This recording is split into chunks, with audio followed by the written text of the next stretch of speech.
Welcome, folks. I'm Jaby Koay, joined by KIRK. Yo. We're looking at Loki Episode 3 breakdown Easter eggs and details you missed from new Rockstars. Thank you, new Rockstars, for allowing us to react to this. Before we jump into our reaction, I just want to mention one thing. I want to address something that came up on our Loki Episode 3 reaction. The part where Loki mentions that he's bi was removed from our reaction. That wasn't intended to be malicious or because we didn't care about LGBTQ or anything like that. We have lots of friends and family members that are part of that community. The reason it was cut out is because we just had zero reaction to it. It's so familiar to us that we didn't even think about it when Loki said something. It was just removed because it wasn't an interesting moment on our parts. It wasn't because we dislike the LGBTQ community or we don't want that shared. It's that we don't have a problem with it, and so we had zero reaction to it. That's why that was cut out. Anyway, hopefully that addresses that. Thank you again, new Rockstars, for allowing us to react to this. If you guys haven't already, if you haven't subscribed to their channel, there's a link to the original video that we're about to look at in the description below. If you want to scroll down and click on it, you can give the original upvote, you can give them a subscribe. So yeah, if you like what we're about to look at, then definitely subscribe to them. Welcome back to New Rockstars. I'm Eric Voss, and this is a breakdown of Loki Episode 3 Lamentus, in which Loki and Sylvie play a game of who is enchanting whom. Folks, there's so much to break down, from huge reveals about the TVA to Asgardian and other alien languages to translate, maybe even huge portions of this episode that might be one of our variants trapping the other in an illusion. So let's loose the juice from our tempad and drop in. Someone had mentioned the notion that all of this is happening in Loki's head. I think that was a comment that I had seen. Now that you mention that, that totally makes sense. And that could be something that happens. Like, that's literally blown my mind. There was a moment where they established it, where she comes up and he's like, I'm too strong for you. Yeah. The episode opens in an illusion that the Loki variant Sylvie placed TVA hunter C20 under during the events of episode 2. So opening this episode in an illusion instructs us as viewers to watch this episode very carefully. Because notice how over the Marvel Studios title lean into this, we hear this music. There's something in the water. This is called Demons by Haley Kiyoko, which is fitting for the way Sylvie and Loki are called devils this episode. Yeah, that's right. Travelers. You're devils. And the way Sylvie has been compared to a demon in stained glass. And the lyrics of the song refer to having demons in one's head and say there's something in the water, all reflecting how Sylvie is in C20's head using a reconstructed memory of fruity drinks to intoxicate C20 into revealing TVA secrets. Later this episode, Sylvie reveals that this particular memory from C20 was from hundreds of years prior, from C20's past as a human on Earth before she became a variant, confirming the theory that I shared in last week's Miss Minutes video that all TVA employees are variants with memories wiped and forced into servitude by the timekeepers, which poses all kinds of implications, like perhaps Mobius was a jet ski salesman in his past life, maybe from San Diego, judging from that snow globe in Renslayer's office that Mobius didn't remember getting. That could have been his precious relic that was kept in evidence. Also, maybe Renslayer could have been a teacher or a principal at Franklin D. Roosevelt High School that pen was from. But this also explains why C20 was so panicked, repeating it was real, after coming out of her enchantment, showing that her visions of her past life weren't just fantastical dreams, but subconscious memories of real events. That's interesting, that the notion that all these details that they've been mentioning, or at least Mobius mentioning the whole jet ski thing, not just being some sort of, weird, random human obsession of his, but it's actually linked to his past life. That's a very strange thing to consider, the notion of like, are some of our obsessions in our own life being tied to something in a former life for some odd reason?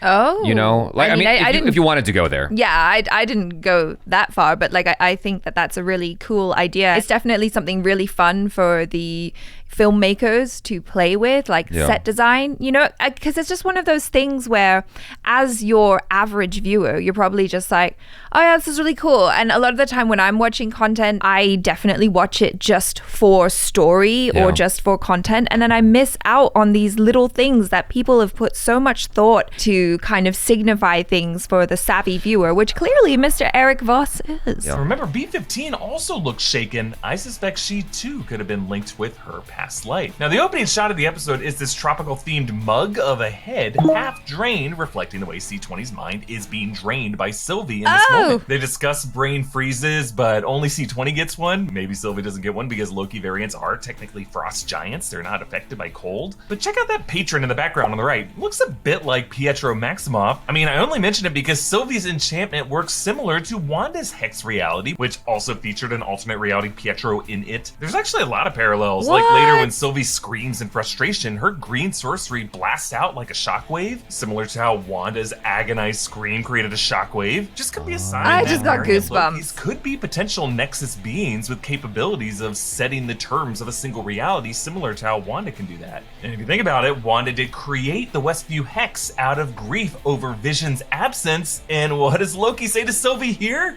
You lack vision. Lack vision? But the illusions also work the same way, because notice that moment C20 suspects something is off about the reality, Sylvie switches it, jumping ahead suddenly to nighttime, similar to how whenever a glitch in the Matrix happened in Westview, Wanda would suddenly edit past it and progress forward in time. In that case, a sitcom decade forward. Also, Sylvie grabs C20's wrist to get her to refocus on her after the switch, showing how physical contact is needed to form that neural link for the enchantment. Now the music has changed to Deep Blue by Ladytron, with lyrics foreshadowing the whole journey ahead for Sylvie on Lamentis 1, seeking a power station on a train out of town. Hey, by the way, included in our Loki-inspired merch is our latest augmented reality. These are such strange, arbitrary details I would have never picked up on. I know, but like this is exactly the sort of thing that people do when they're making movies. I love it. I love it. You know what I mean? Not one aspect of the show seems to be done flippantly at all. No. Not even a little bit. We're like missing so much. You know, because when you look at something like Game of Thrones, for instance, you get a Starbucks coffee cup on the table. You know, whatever. I'm just joking. Okay, that's if you don't know what I'm talking about, forget it. George R.R. Martin has been called out because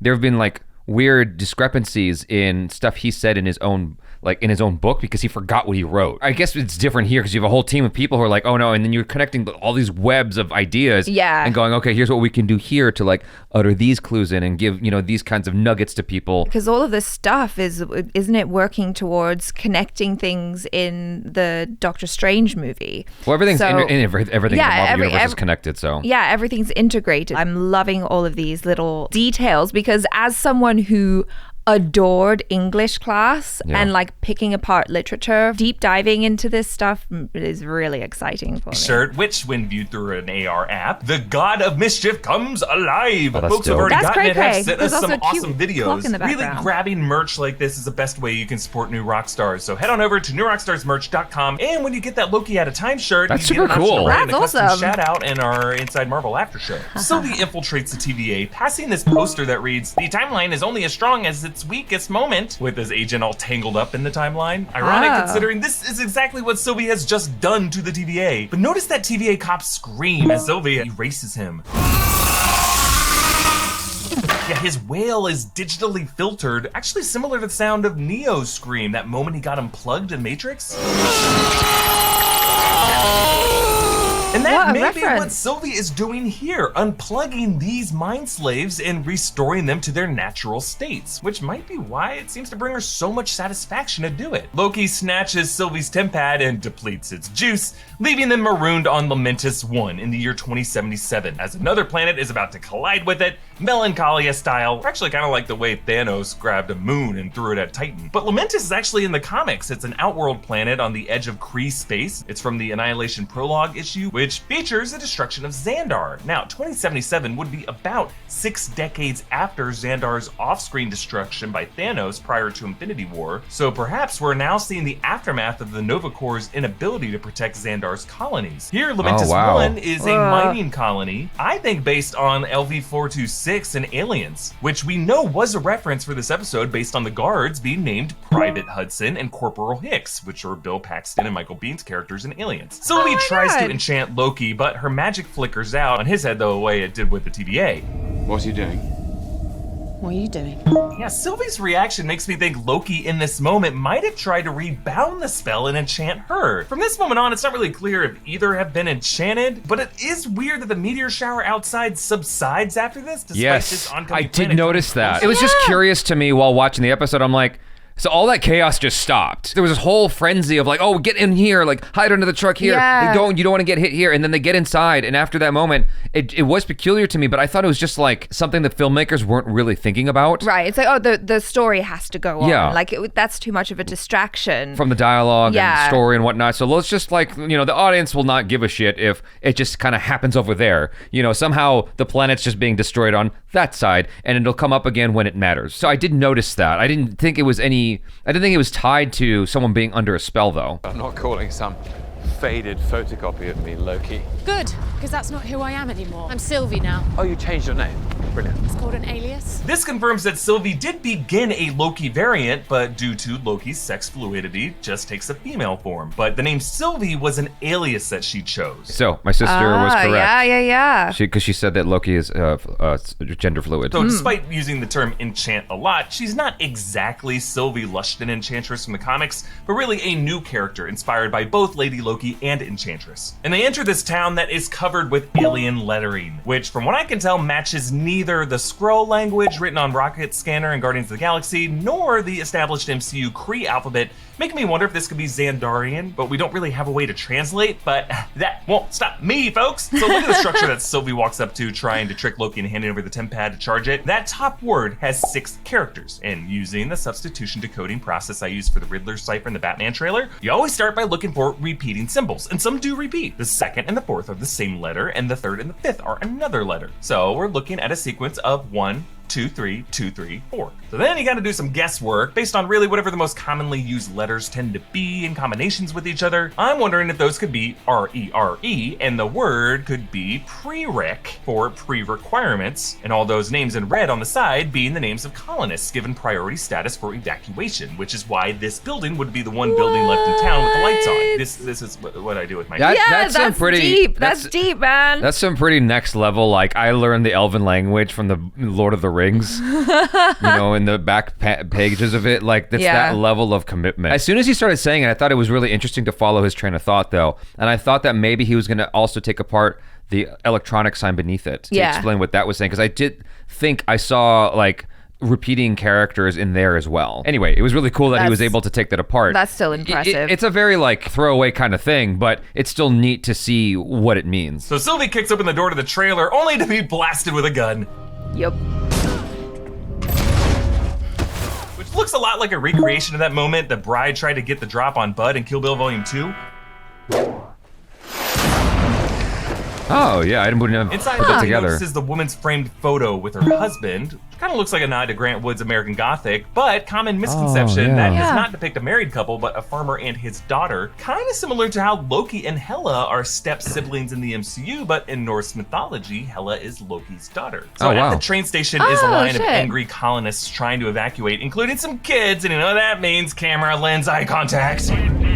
But further back in the line, there are these 2 guys that appear to be twins, which could be another interesting Matrix parallel. Because in that woman in the red dress scene, the Wachowskis populated the extras that bumped into Neo with twins. Twins! Really as a way to evoke this dreamlike. So far, do you think that whole sequence, because it ends in a very dire way with the rocket to escape being destroyed by the moon, stuff. That's interesting that it could be all just happening in his head. Yeah. Or her head, as it were. Oh, the possibilities now. Oh my god. This could be another possible clue that this may be Loki or Sylvie having enchanted the other in an illusion. Now, the wealthy getting elite access to this train is a bit similar to Bong Joon-ho's Snowpiercer, in which he uses a train as kind of a Marxist allegory, in which the rich get luxury cars at the front, but that capitalist engine ultimately serves no one, similar to how this train leads to no one's escape from destruction. Now, Loki has to sit in the backwards facing seat on the train. Trains also feature prominently in the movie Inception, where in the opening sequence, Nash and Arthur sit in a train car backwards facing the mark, Saito, who was actually trapped in their false reality. I mean, I just find it interesting that they called attention to the seating like this, and after some indeterminate amount of time, Sylvie wakes up confused, now facing the opposite direction in the frame, and this was after Loki had asked her earlier, How long do we have?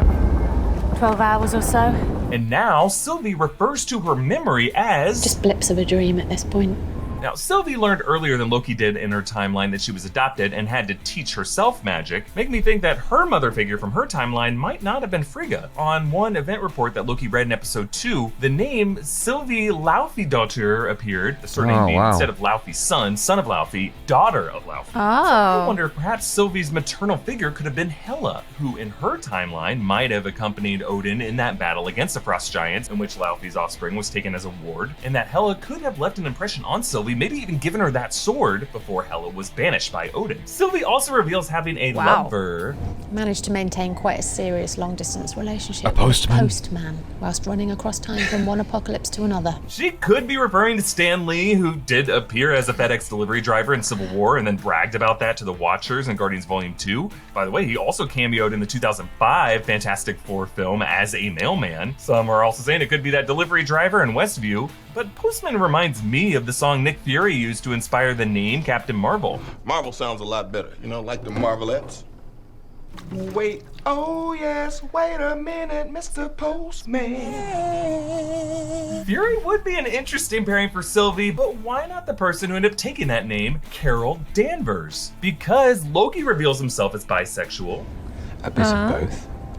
I suspect the same as you. And Sylvie doesn't really argue with that. And Carol would have been a superpowered galaxy hopper whose whereabouts were unknown from 1995 to 2018. So Sylvie wakes up to find Loki singing. Now, according to the captions, this is an Asgardian, making this the first time we've heard Asgardian as a language in the MCU, though it's really Norwegian. His lyrics translate to, "In stormy black mountains, I wander alone. Over the iceberg, I pull myself forth. In the apple garden stands the maiden fair, and I sing, when will you come home?" Loki, drunk, calls back Thor's move in the first Thor film. Another!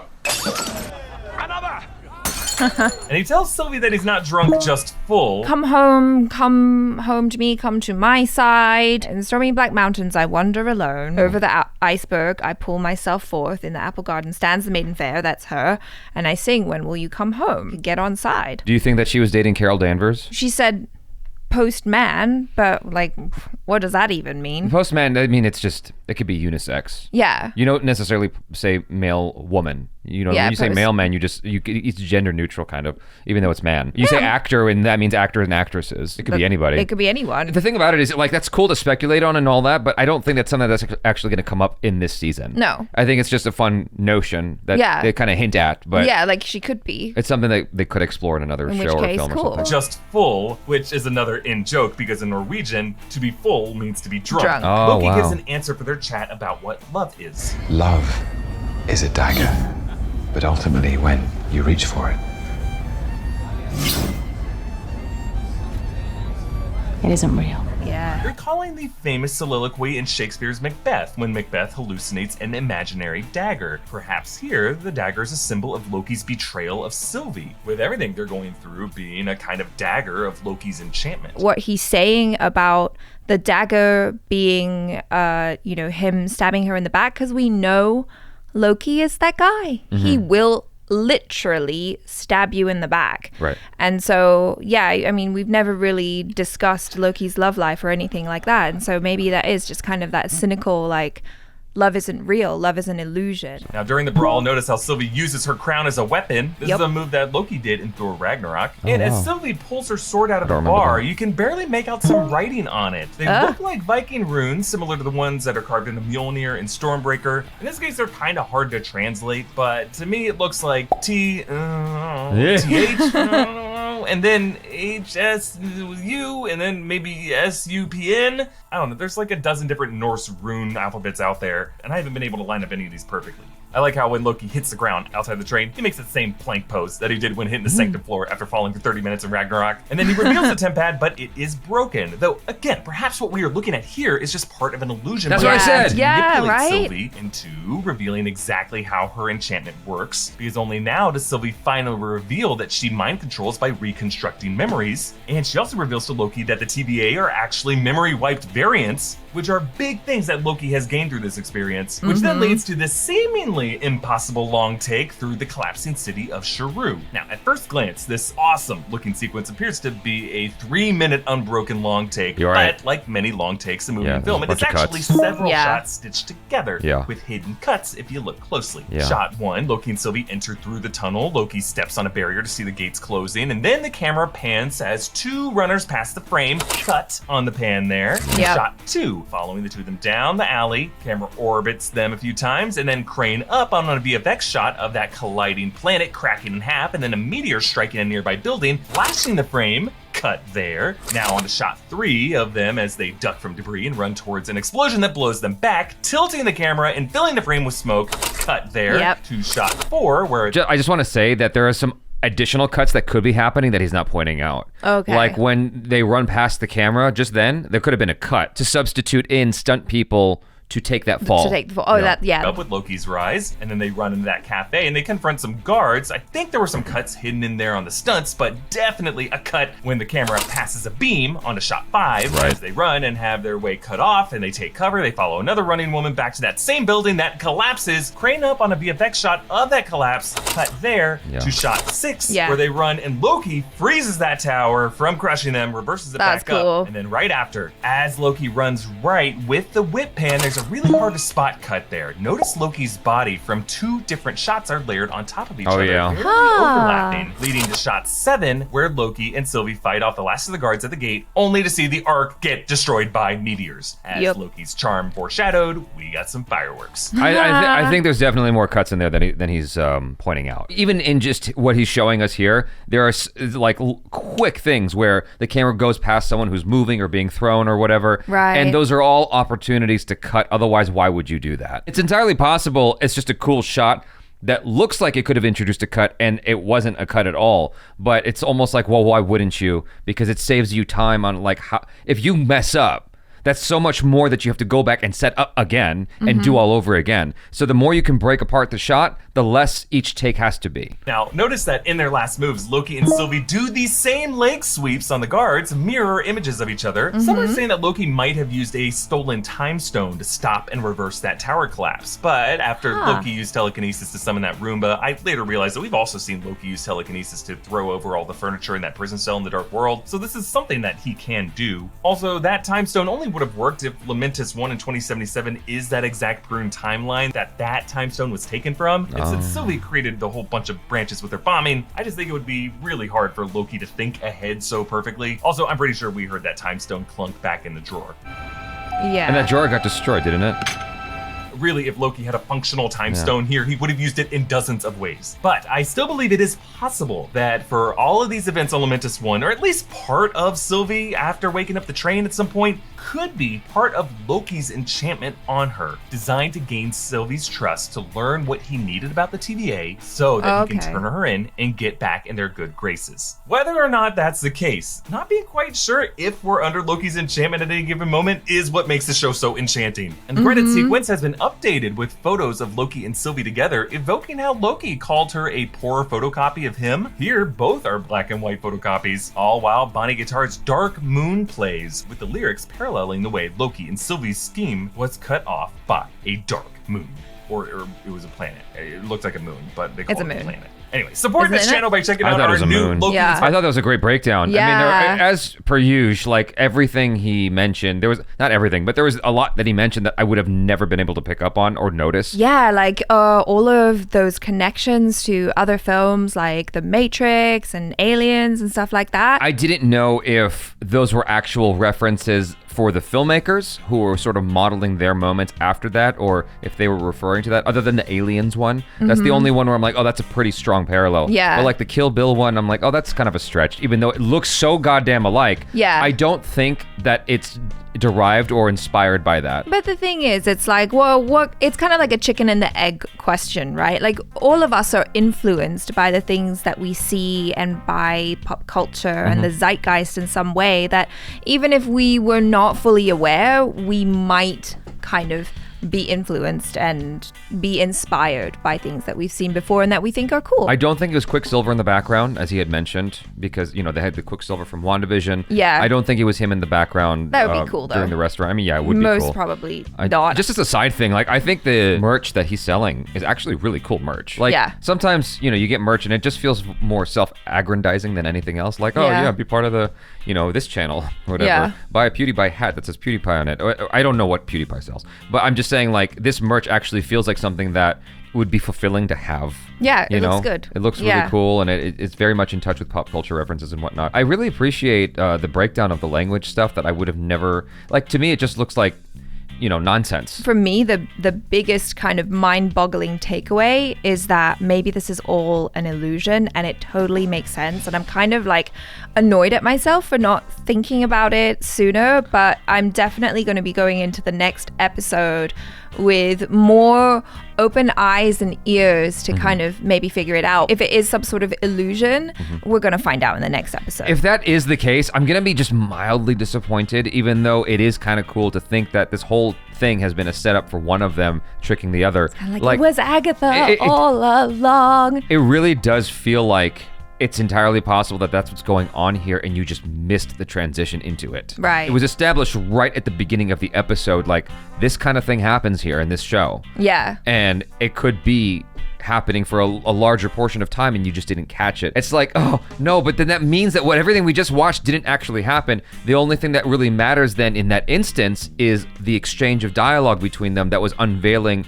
more about their history and their character. Yeah, and I mean, like I said in our reaction, that's the stuff that I found the most interesting. Right. I'm so curious about them and who they are, and especially Sylvie, because this is our first time meeting her, and she's this person who is like Loki but not Loki, and there are some parallels but they're not exactly the same, and so it's just fascinating. You guys, thanks so much for hanging out with us. Hopefully you enjoyed that, and thank you to New Rockstars for making this for allowing us to do this reaction. And if you guys haven't already subscribed to New Rockstars, subscribe here as well, hit that bell icon, all notifications, and check out our other reactions, reviews, short films, vlogs, and interviews. I'm Jaby Koay. This is ACHARA KIRK. Peace out.